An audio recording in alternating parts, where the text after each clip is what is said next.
All right, so I'm at a foreclosure right now, and I just got a unique situation where maybe we can actually help this person and put them in a position that they're going to be in a lot better. So I just talked to the Condo Association, and this is a weird one. So we have basically a condo behind me that is being foreclosed. I actually talked to the person who sold it to this person, and there are no condo fees, so that's one thing you want to be mindful of. But I want to go over what, like, realistically, what is the minimum bid? People ask. And right now in the non-judicial state, we'll kind of go over a little about that. But this is just such a weird one. I need to kind of talk about it. As always, guys, we are two guys taking real estate. We talk about foreclosures and how to hopefully buy them, get some great deals.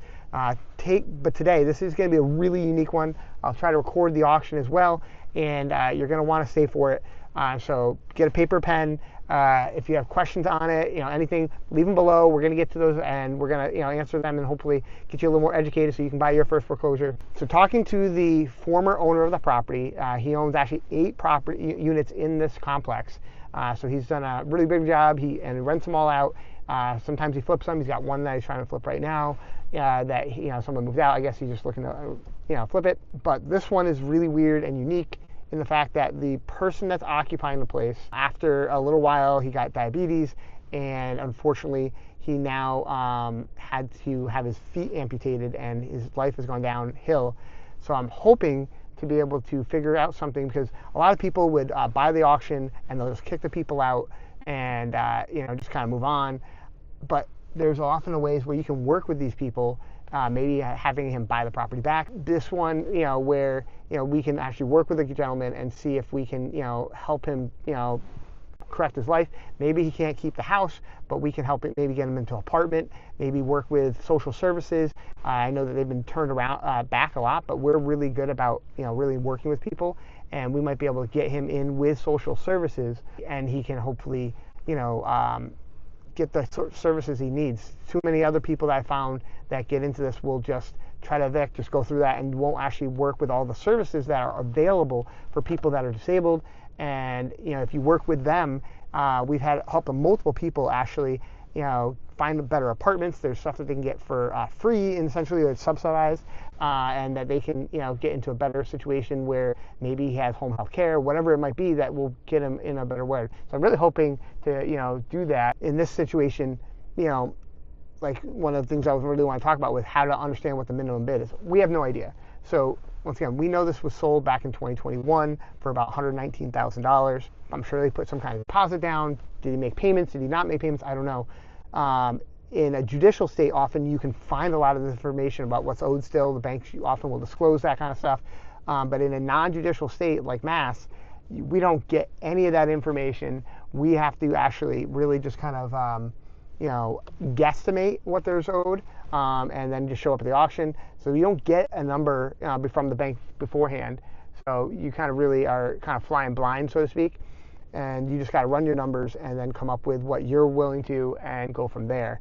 But like I said, judicial states, different story. You often can get a lot of information, often maybe even the bid price from the bank beforehand, which gives you an advantage, but then it means it gives everyone an advantage. So that's pro and con. But let's go out here. We got some other people here showing up. Let's see if they have some insights and we can talk to some people. Well, Nick is here. So, all right, we all know the bidding process is going to be $50 increments. Oh, no, not with me here. Thank you. What's up, Matt? What's up? This is Nick. Hi, Hi, everyone. What do you think? We're here to get this condo for $100 today. $100. That's what I'm here for. That's what he's there for? Mm-hmm. Really? So how many properties have you bought recently for $100? None for 100. So have you heard First time for everything. Yes. Did you hear the story about this one?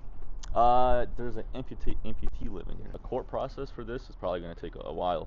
I mean, yes. You can easily get a year, easy. Yeah, I have never even bought an occupied property. You've never bought an occupied property? Never. This might be your first one? Yeah. No, we're gonna buy it. Sorry. If the numbers are right, If it's 100, it's mine. $100? $100. Well, you think I'm gonna let you buy this for 100 without bidding you up?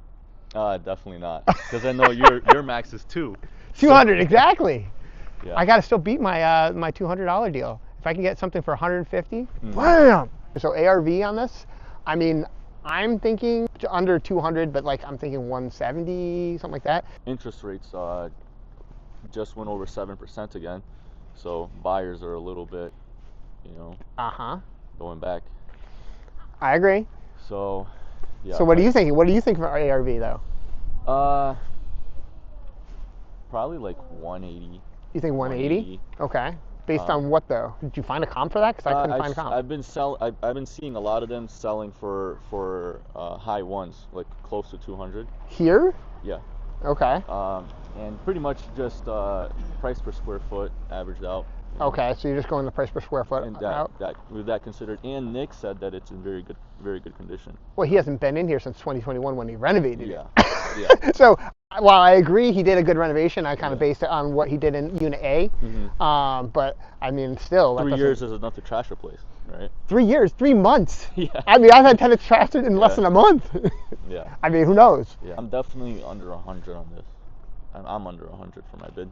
$100? Okay. No, 100,000. 100,000. You all right? Well, then if 100,000. you're under $100, I will still win if it goes over $100. Perfect. All right, great. But the concern here is the mortgage is new. The mortgage is only 3 years old. Correct. At 120,000, and I think it was like a 3% down payment. Yeah, it was an FHA or something, or conventional. So considering that, but the mortgage rates were low at the time, so I think it dropped the principal down to just over 100. But plus the fees. The foreclosure, interest. the auction fees, all that kind of stuff. Yeah. Unless there was some payments made. So from your experience, I mean, what would you say? How do you know what the bank's going to bid on this one? I used to think that you can just kind of look at the amortization schedule. Yeah. I was proven wrong many times before. There was times according to the amortization schedule, it should open at around 150, even with fees. Yeah. Opens at 70 grand. Exactly. Like do you remember the house in Chicopee that I got? Yeah. That one, that opened at 70 something thousand. I remember. And it shouldn't have. It really shouldn't have. I don't know how. So that's why I'm here, even though I think that it's going to open or over 100. Yeah. Might be lower. So you just don't know here. Don't know. Exactly. That's it's an why unknown. I show up. That's why you show up. Show up to everyone. That's why I know you show up. Every day. Yeah. Awesome, dude. Thank you. So here is the condo, and then we got to go over here and register. Did you register already? I did. You did? Okay. What's open up bidding? $35,100. So I have 35. I told you guys. What? $35,100. So I didn't want to go 40. 40. I'll do 40. Matt says 40. I'm looking for 84. 84. 84 says Matt. 84 with Matt going once, going twice. Everyone's satisfied. Fair bidding, fair selling. I'm not satisfied. I wanted it out cheaper. Matt for $84,000. All right. I had to get in here. It's really, really cold out right now. It's been windy. When I was talking about, like, you'd never know what a bank bid is. Check this. Look at the auction. I mean, $35,000 is where they started at. How is that possible? I don't know. I mean, the mortgage was $119,000 roughly. It was a sale price back in 2021, and he put 3% down. So any amortization, you look at, and like you talked to the guy Nick, I mean, he was thinking, maybe 100 or whatever, something like that. That is insane. I mean, obviously they didn't pay that much down, but the bank decided obviously to write it off or whatever it might be. There's something else in the background that we just don't know as peons that aren't with the bank. But I mean, that's a home run. I mean, I got bid up, but like it's still the price I got is a home run. The $30,000 would have been a huge steal. Unfortunately, there was other bidders and we got bid up. That's part of the game.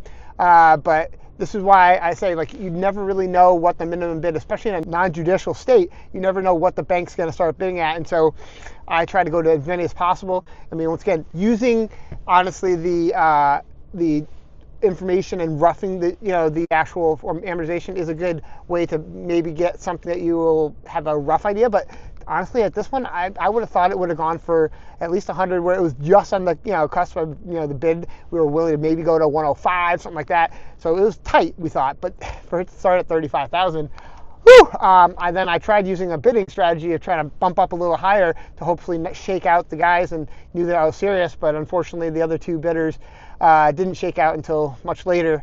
But still, $84,000 is still a great deal. This thing is worth at least $170 all fixed up. I think I'm only going to have to put in maybe $10,000, $15,000 in rehab. The key is going to be, unfortunately, working with the person and hopefully getting them into a better position. That is going to be the hardest part of this whole thing. And I think that's what, why the other two stopped at what they stopped at. I wish they stopped a lot sooner, but you never know. So if you got questions about this, I'm sure you guys have questions. I know I probably would have questions. Leave a comment below, and definitely do us a favor, hit the like button. And if you haven't subscribed yet, make sure you subscribe, because we're coming out with new videos and we try to teach you guys from our mistakes so you don't have to make them. And we'll hope to see you in the next video. Thanks a lot.